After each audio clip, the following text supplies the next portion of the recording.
It is Email Monday here at PWRshow.com. Once again, we appreciate all the emails from all over the globe. That is... Well, lots of places on the globe. I tell you what, if you're on the space station, please email us as well. After you drink your Tang. Oh, man. I go home every night and I hope, please, oh, please, can she knock on the door so I can drink some Tang? Let's get it started, as someone wrote about a year and a half ago, and that song keeps going on. We're going to start with Damon Modry in Cleveland, Ohio. Hey. Home of the... Cleveland Gund Arena? No, what Hall of Fame is there? Oh, the Rock and Roll Hall of Fame, Daddy. I've been a pro wrestling fan since the 80s. Grew up with national and local promotions such as WWE, all of them, AWA. I have two questions. Are major promotions like WWE and TNA considered packaged good industries or talent marketed industries? Or both? Has it always been this way? If not, and when did it change? Is it changing now? It's a lot of questions, Damon. Sure is. Would you like to go there? Wrestling. Considered packaged goods. Wrestling is a package. It's your entertainment package. It's a total package. It's it's a Lex Luger. Yeah, it's... Wrestling is huge marketing-wise. I mean, obviously, since the 80s, since, and a young Eric Bischoff marketed it in AWA. All right, so yeah, that was just a shameless plug. A marketing plug, if you will, for the book Cash Creates Controversy. And try it again. Controversy creates cash. Well, talent marketing industry, yeah, it is. A lot has to do with the talent. Wrestling obviously has changed dramatically, especially now when you've got to do things that it's the wow factor that you're looking for. And we've mentioned this on PWR. A lot of the people that are in WWE now are very young. You got to market these new individuals, new characters, new product, new whatever. You've got to be good on the stick. That is key. And the Divas are really good with a stick. I am intrigued by the business side of wrestling, and I think that's a good topic. If you want to expound on that again on an email. The business side of wrestling obviously is huge. Sure. But a lot has to do with ratings and so on, and that's a whole other topic. Thank you very much for the email. Dean. Stop making us think. Yeah. That hurts. Dean Moore. Here's a match I've often considered myself. Rob Van Dam versus AJ Styles. Both men have been built up similarly, with the premier differences being that AJ has always been clean-cut and G-rated wrestler, while RVD is more of the cool, cocky, drug-referencing badass. Well, it's not only that he's a drug-referencing badass, he's a drug-using badass. Do you think that'll ever happen? The match? AJ would have to come over to WWE. Brian in Anaheim, California writes, "Hey guys, if WWE offered you guys a job to do Bite This or some internet show, would you do it?" Of course. Yeah, I do. I'd work for WWE. Not because, I want to destroy it from the inside, but obviously if you get a chance to do something you love doing and you get a chance to get paid for it at the biggest level, why not? Why wouldn't you do it?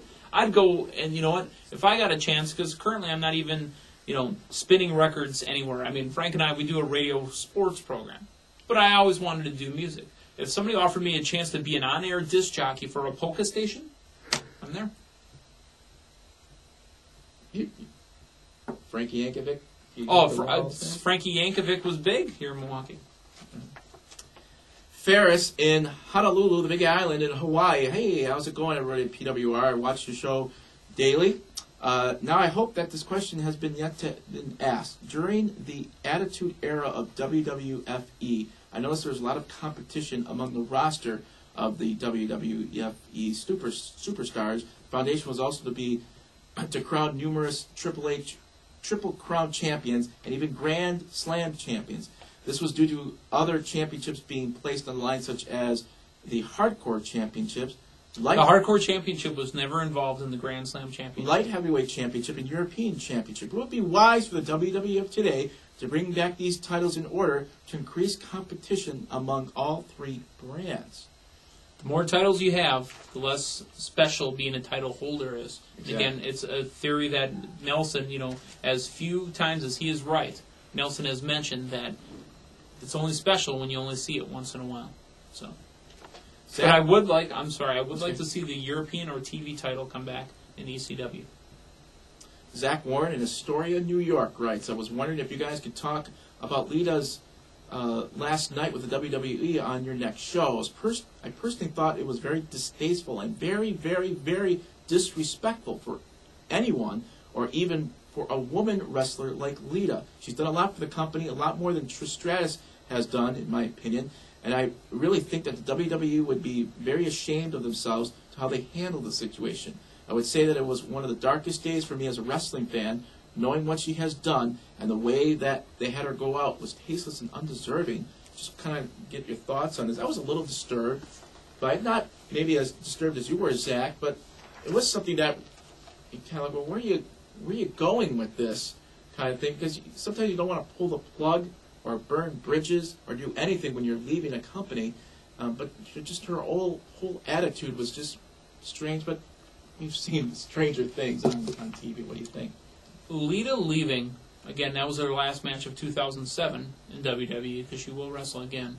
Lita leaving, we mentioned it again on PWR. When you leave the company, you have to be put down.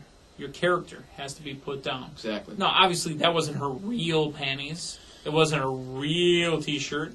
I mean, they weren't game-worn, underwear. So, Scott in Melbourne, Australia. crikey! Hello, guys. Love the show. Sorry, you know what? I know you guys hate when we do that, so I'm sorry. Hello, guys. Love the show. Just wondering, I have two questions. I'm so over the DX thing. Just wondering, do you see an end to that anytime soon? And what do you guys think is the best match you've ever seen?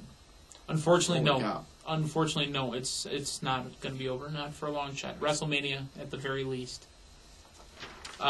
Best match I've ever seen, real quick, was the Rumble that Chris Benoit won. Not because it was the greatest match I ever seen, but I was actually into it that much. I was standing, watching it at my house. Literally standing at like 12 o'clock at night, watching it on tape, going, come on, Chris, come on, Chris, As long come on, as you have Chris. your clothes on. Yeah, I had my clothes on. I was up against the window, but... Rob in London, Ontario, Canada writes, Wait, is it London, is it Ontario, or is it Canada? It's Where the all hell three, are you? The city, province, and Just joking. country. Hey guys, I'm a new fan of the show, but I had a few questions for you guys. First off, I wanted to ask you about the main event of Survivor Series. Now, I was thrilled that they gave SmackDown the chance to shine. I'm a fan of the show and was glad that the world title match got the main event slot. But as far as I'm concerned, Booker and Batista are very capable of quality matches. We've all seen them. For whatever reason, they get in the ring together. It's bad, really bad. So with that, why give Batista 4 title matches with Booker if their ring chemistry was that horrible? It's not about what's in the ring. It's about what's going on with the crowd. Batista sells merchandise. Booker can carry Batista in a wrestling match. Because remember, Booker can wrestle. Batista, not so good. Batista's a big power man. Batista's a lot older than we know him to be. Because remember, Batista, he blew onto the scene as Reverend Devon's security guard, Deacon Batista. But well, they're going to give him a shot. They're going to give him a shot. I mean, the fans love him. And, he hasn't seemed to have done anything wrong to not love him. But as far as wrestling goes, it's like watching Hogan in the WCW. He just couldn't do it. Jim Lex in Cincinnati, Ohio. Hey, guys. 2 from Ohio. I've been watching the show for a few weeks, and now, as everyone else says, I love the show. I was wondering something, though. With there being an unbalanced face-to-heel ratio on both Raw and SmackDown, as well as the Survivor Series cluster of Raw, SmackDown, ECW wrestlers, all combined in no discernible order, do you think that perhaps it might be time to combine the brands again? Also, Meathead, I love your impression. Of who? Mr. Kennedy! Put them all together. Kennedy! Put them all together again. Put the band back together. Raw, SmackDown, ECW. Put them all together. I don't think Vince has made so many mistakes with this influx of talent since 2001. Not to say that I would have done better, I would have done worse. Buying WCW was a huge mistake. I've said it in 2001, I said it in 2002, I said it in 2003, and so on and so forth. And if you watch the McMahon DVD, you learn that Vince actually admits to destroying the product a little and trying to create Raw and SmackDown, which again is something I said in 2001, the fact that he tried to create competition for himself. What he should have done is bought WCW either with his own money or with Shane's own money, let him build his own company, and then run it like they used to run ECW, where they kind of worked it back and forth. So, yeah, I think they should put the brands together and maybe split it off later. This will be the last one here. This is Craig Porter in the United Kingdom.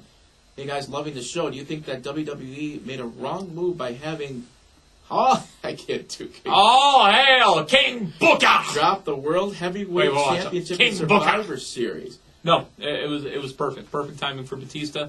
Again, the money in the match and the interest in the match is always chasing. Does that mean Booker becomes a face and chases Batista in the face? Because you can't make Batista heel. You well, can't. You could, but... Oh, who's going to buy that? I'm not buying it. PWRshow.com, that's where you're at, that's where you're watching these. You can send in your email, we'll read them on this very program, daily. It's PWR Daily. Right. That was Email Monday. Email Monday. Stay with us as we continue with more right here at PWR Show.